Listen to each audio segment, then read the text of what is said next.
11절에도 두마에 관한 경고, 13절 아라비아에 관한 경고, 22장 1절 환상의 골짜기에 대한 경고, 경고라는 단어가 계속 4번 나오고 있습니다.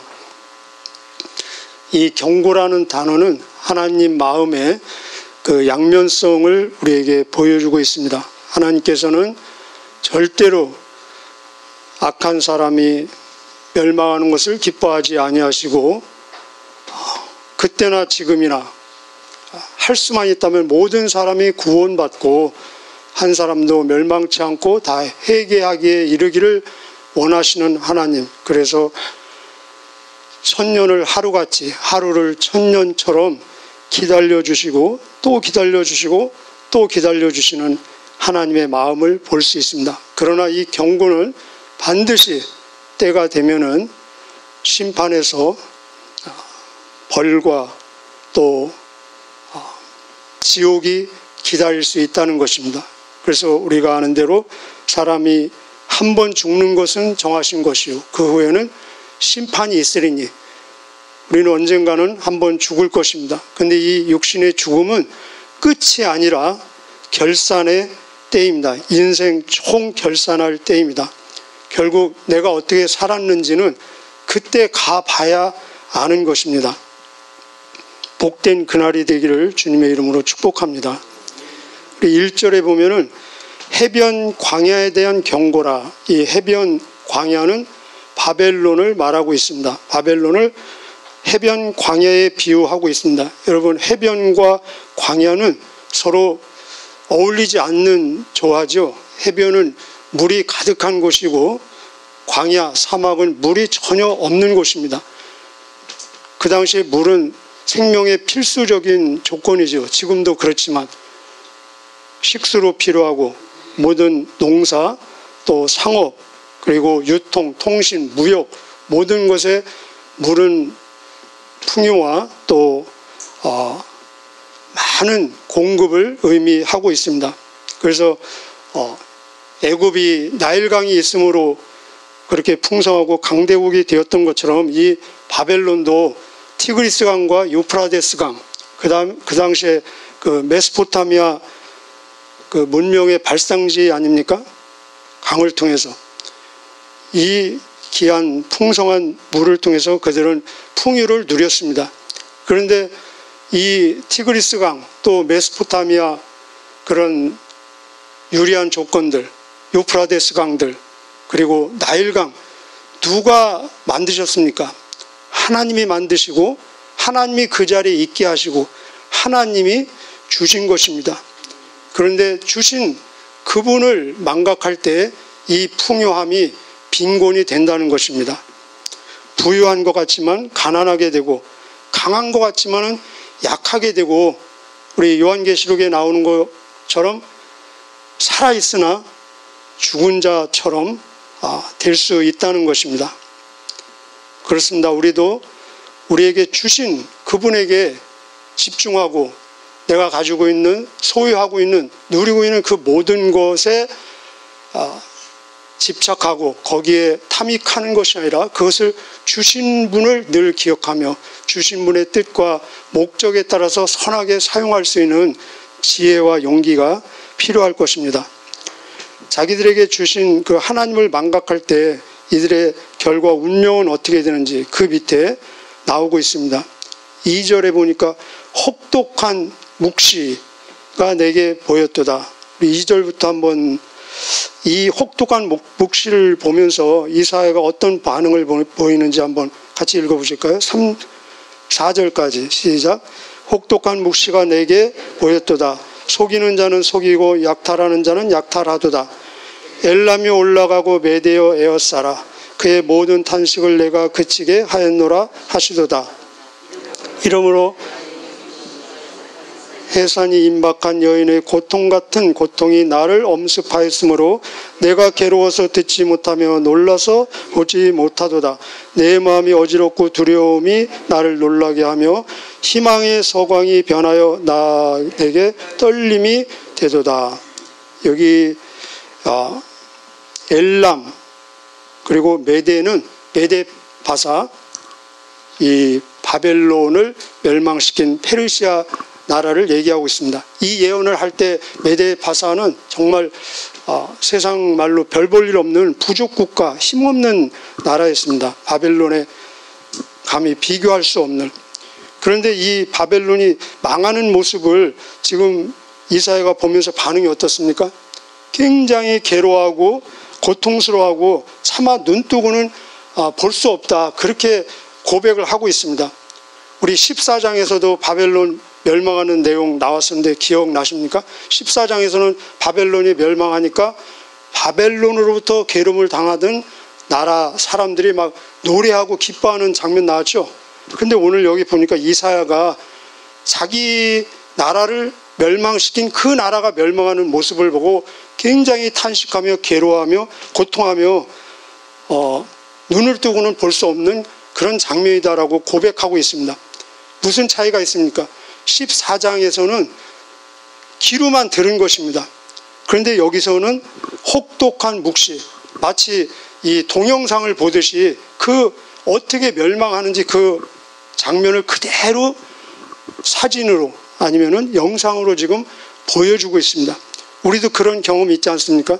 나를 심하게 괴롭히는 사람이 그냥 망했다라고 들을 때는 이거 잘 됐네라고 그냥 넘어갈 수 있지만, 그 사람이 망하는 그 모습을 내 눈으로 본다면은 마치 자연재해라든지 또 비행기가 추락하는 사고, 막 교통사고 아니면 전쟁, 그런 것을 통해서 손발이 잘려나가고 목이 잘려나가고 창자가 막 터져나오고 그런 장면을 내 눈으로 본다면은 그 사람이 아무리 나를 괴롭힌 사람이라 할지라도 얼마나 끔찍하겠습니까? 얼마나 비참하고 밥맛을 잃을 정도로 불쌍하지 않겠습니까? 이 장면을 지금 보고 있다는 거예요. 그런데 이런 끔찍한 장면보다도 지옥은 사실은 더 끔찍한 곳이고 장면입니다. 그 끔찍한 장면이 언제까지 갑니까? 영원까지 간다는 것입니다. 하나님은 그것을 너무나 잘 알고 계시기 때문에 비록 자기의 죄악으로 멸망을 해도 하나님 마음은 그렇게 괴롭고 슬프다는 것입니다. 지금 이사야가 그 하나님의 마음을 지금 함께 공유하고 있습니다. 멸망하는 성을 보면서 우신 그 예수님의 마음, 전도자의 마음은 이런 마음, 예수님의 마음, 하나님의 마음을 공유해야 되지 않겠습니까? 자, 이들이 어떻게 망하는가? 우리 5절부터 한번 9절까지 한번 읽어볼까요? 시작. 그들이 식탁을 베풀고 바스꾼을 세우고 먹고 마시도다. 너희 고관들아 일어나 방패의 기름을 바를지어다.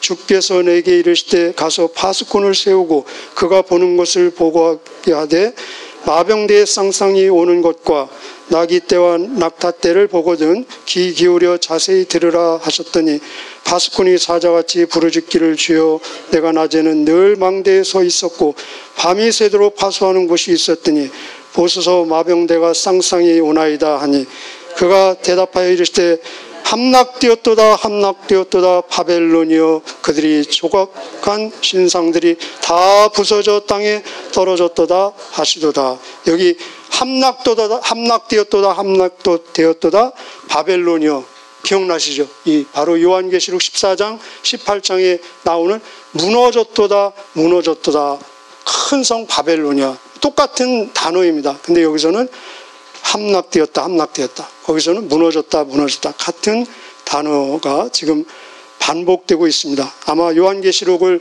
기록할 때 이 기록이 연상되고 인용했는지도 모르겠습니다. 지금 막 술을 먹고 파티하는 그런 장면이 나오죠. 자기가 곧 멸망하는데 그것도 모르고.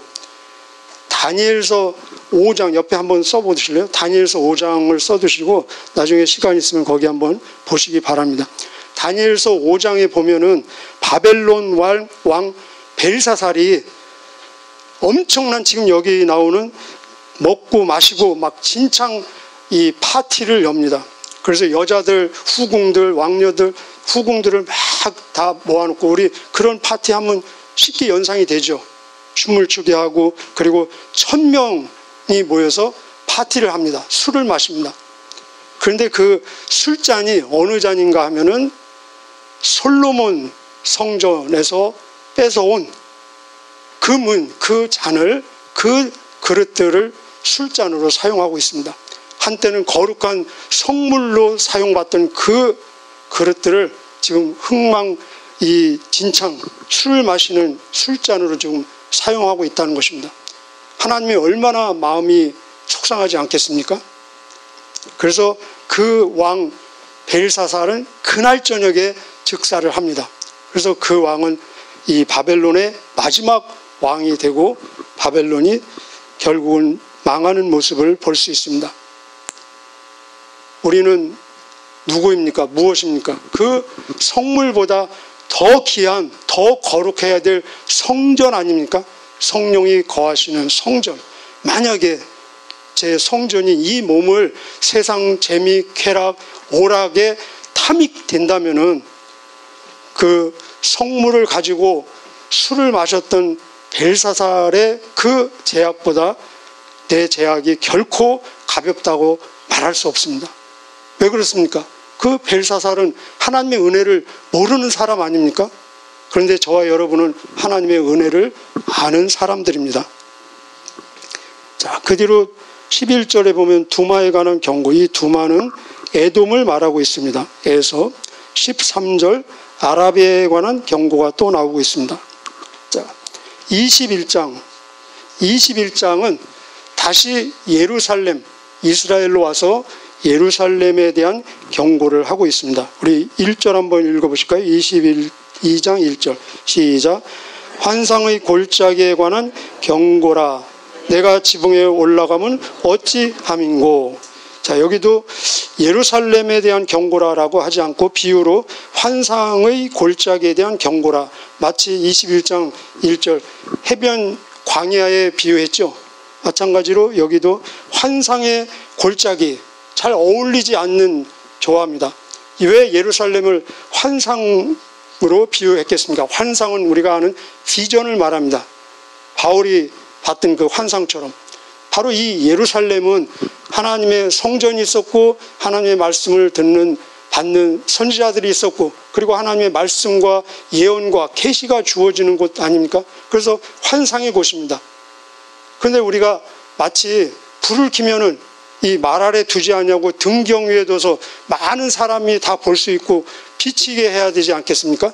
그런데 이 환상이 골짜기에 묻혀서 세상에 지금 나가지 못하는 마치 우물 안에 개구리 모습을 볼 수 있습니다. 이들은 세상 사람들을, 하나님을 알지 못하는 사람들을 하나님께 소개하는 제사장 나라 그리고 선교사 나라의 사명을 받지 않았습니까? 그런데 오히려 세상을 하나님께 인도하기는커녕 세상에 같이 휩쓸려가는 모습. 그래서 사실은 심판과 또 하나님의 경고가 더 엄중하다는 것입니다. 하나님의 축복, 하나님의 은혜, 하나님의 기회를 더 많이 받으면 받을수록 거기에 대한 책임과 의무도 더 무겁지 않습니까? 마찬가지로 이들도 하나님의 그 심판을 결코 피할 수 없다는 것입니다. 그래서 다음 장 한번 넘어가 보실까요? 5절에도 환상의 골짜기에 주 만군의 여호와께로부터 이르는 소란과 발품과 혼란의 날이요 성벽의 무너뜨림과 산악에 사무쳐 부러지는 소리로다. 6절 엘람 사람은 화살통을 메었고 병거탄 자와 마병이 함께하였고 기르 사람은 방패를 드러냈으니 여기 엘람 사람, 기르 사람은 아수르를 얘기하고 있습니다. 이 배경은 이제 조금 지나면 이제 히스기야 왕이 나올 것입니다. 히스기야 왕 때 아수르가 쳐들어왔습니다. 이 당시에 이 예언이 기록될 그 당시의 세계 최대 강대국은 바벨론이 아니라 아수르입니다. 그래서 아수르가 쳐들어왔는데 그들은 아무 힘을 쓸 수가 없습니다. 그때 히스기야는 할 수 있는 것은 하나님께 기도하는 것밖에 없었습니다. 그때 하나님께서 죽음의 사자를 보내가지고 이 아수르 군대 몇 명 여러분 혹시 기억하십니까? 18만 5천 명을 완전히 멸절시키고 그들을 구원해 줬습니다. 이 예루살렘, 이스라엘은 칼 하나 사용하지 않았습니다. 한 사람도 죽은 사람 없습니다. 마치 출애굽 사건 때 그들은 부엌칼도 사용하지 않았는데 하나님께서 모든 동물까지 다 구원해 주시고 오히려 전리품, 예물까지도 이렇게 받아가지고 나오는 장면 우리 기억하시죠? 마찬가지로 이때에도 하나님께서 이 천사를 보내서 그들을 완전히 진멸시켜 주시고 100% 승리를 주셨습니다. 누가 하셨습니까? 하나님이 하셨죠. 그러면 여기에 대한 반응은 기쁨과 감사와 감격으로 하나님을 찾고 찬양하며 잘못을 회개하고 돌이키는 역사가 있어야 되지 않겠습니까? 그런데 바로 히스기야 아들 므낫세가 이 남유다 왕들 중에 왕이 20명이 넘습니다. 그 왕들 중에 가장 긴 기간 55년을 통치하면서 완전히 하나님을 버리고 우상을 섬기면서 먹고 마시는 데 집중하는, 그래서 사실은 이 므낫세 때 남유다의 멸망의 카운트다운이 이미 시작되었다는 것입니다. 그 내용이 11절부터 나오고 있습니다. 우리 한번 읽어보실까요? 11절부터 14절까지 시작. 너희가 또 옛 모세의 물을 위하여 두 성벽 사이에 저수지를 만들었느니라. 그러나 너희가 이를 향하신 이를 앙망하지 아니하였고 이 일을 옛적부터 경영하신 이를 공경하지 아니하였느니라. 그날에 주 만군의 여호와께서 명령하사 통곡하며 애곡하며 머리털을 뜯으며 굵은 배를 따라 하셨거늘 너희가 기뻐하며 즐거워하며 소를 죽이고 양을 잡아 고기를 먹고 포도주를 마시면서 내일 죽으리니 먹고 마시자 하는도다. 만군의 여호와께서 친히 내 귀에 들려 이르시되 진실로 이 죄악은 너희가 죽기까지 용서하지 못하리라 하셨느니라. 주 만군의 여호와의 말씀이니라. 아멘. 자, 그리고 15절부터는 이제 개인에 대한 경고와 심판으로 좀 옮겨집니다. 여기 15절부터 25절까지는 두 사람 개인이 나옵니다. 셈나라는 사람과 엘리야킴. 15절부터 19절까지는 셈나 이야기이고 20절부터 끝까지는 엘리야킴 이야기입니다. 셈나는 15절 한번 보실까요? 주 만군의 여호와께서 이르시되 너는 가서 그 국고를 맡고 왕국 맡은 자 셈나를 보고 이르기를. 국고도 맡고 왕궁도 맡았습니다. 지금으로 얘기하면 국무총리 격이죠. 왕은 세습제입니다. 그 세습제로 얻을 수 없는 지위 중에 최고의 지위를 얻었다는 것입니다. 그런데 이 셈나는 최고의 자리에 올라갔는데 그 자리를 자기 사리 사욕을 취하는 기회로 사용하는 모습을 볼 수 있습니다. 왕의 자리를 탐내면서 그 자기 묘실까지도 미리 왕의 자리에 준비하는 그런 내용들. 그래서 하나님께서 이 셈나의 직분을 빼앗아서 엘리야김에게 주었다라는 내용입니다. 19절 한번 읽어보실까요? 시작. 내가 너를 내 관직에서 쫓아내며 내 지위에서 낮추리니 그날에 내가 헬기야의 아들 내 종 엘리야김을 불러 내 옷을 그에게 입히며 내 띠를 그에게 띄워 힘있게 하고 내 정권을 그의 손에 맡기리니 그가 예루살렘 주민과 유다의 집의 아버지가 될 것이며. 자, 우리에게 직분이 있지 않습니까? 교사, 또 집사, 조장, 리더, 많은 직분들이 있습니다. 그리고 사명이 있습니다. 바로 이 직분은 하나님께서 주셨다는 것입니다. 하나님께서는 우리에게 직분을 주시기도 하고 그리고 얼마든지 옮길 수도 있다는 것입니다. 요한계시록에 나오죠. 그 직분에 성실하지 않으면은, 충성하지 않으면은, 신실하지 않으면은 얼마든지 촛대를 옮기는 모습을 볼 수 있습니다.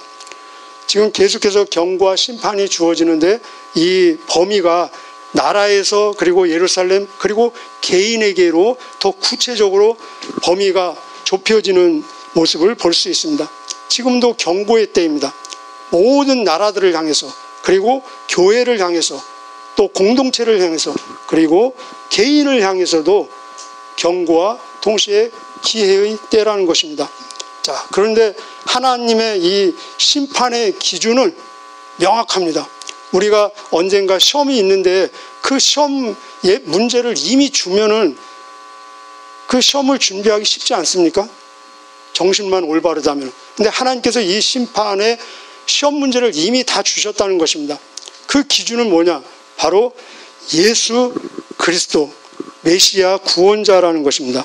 우리 사도행전 17장 31절에 보면은 죽음에서 부활하신 그분을 통해서 천하를 공의로 심판할 날을 작정하셨다 이렇게 나오고 있습니다.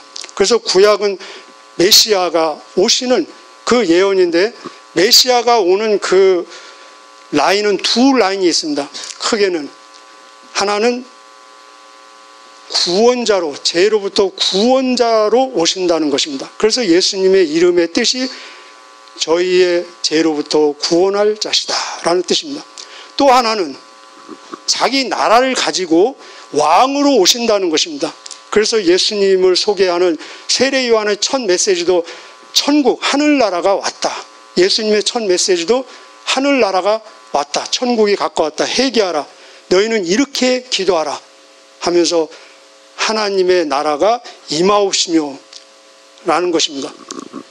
자, 그래서 나라를 심판하든 개인을 심판하든 그 기준은 예수 그리스도인데 나라를 심판할 때는 왕으로 오신 메시아 예수님을 어떻게 대우했느냐가 그 기준이 된다는 것입니다.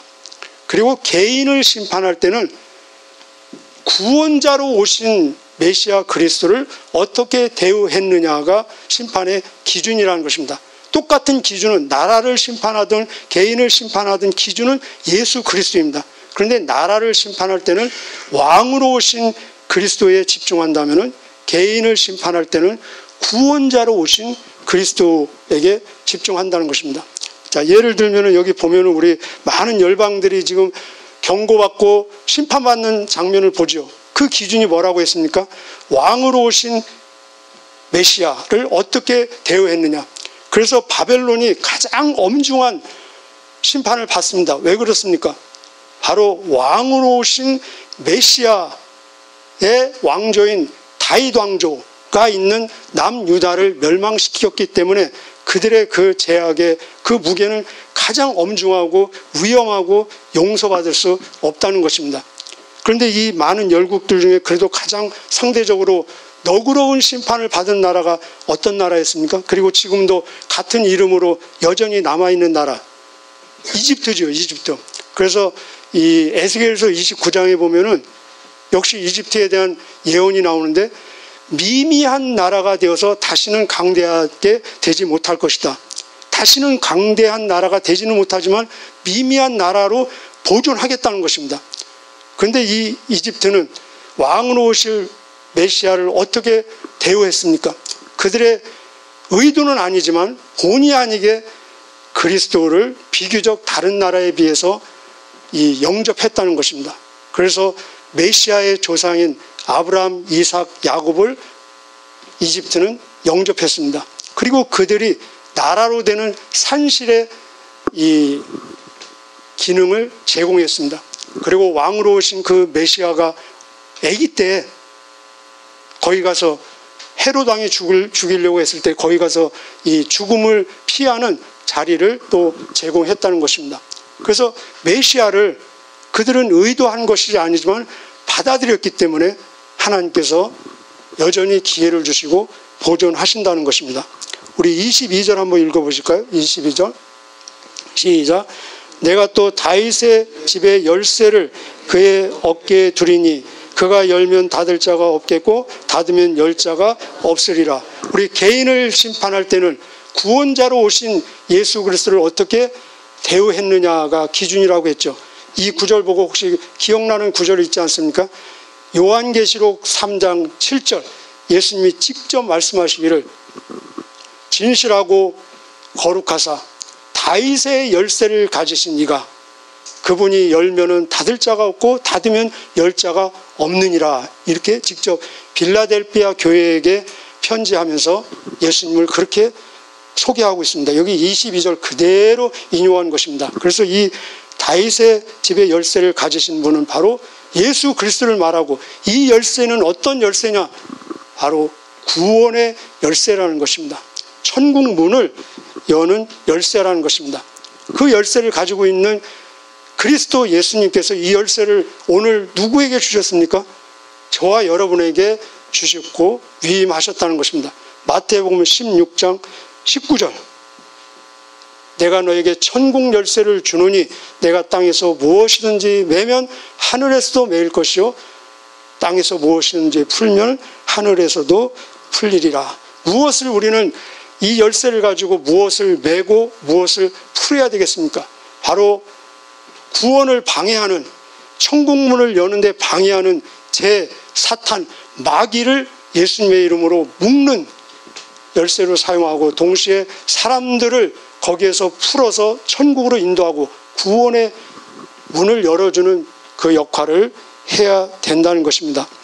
그렇습니다. 맡은 자에게 구할 것은 충성이고, 언제까지 충성해야 진짜 충성입니까?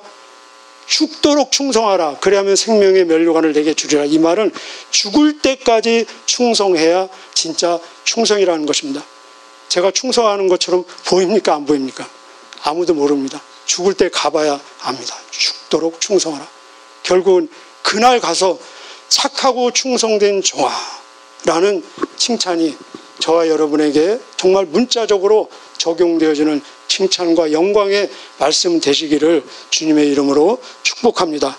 오늘도 주님과 동행하는 임마누엘의 복이, 열매가, 기적이 동반되어지는 거룩한 날, 복된 날 되시기를 주님의 이름으로 축복합니다. 기도하시겠습니다.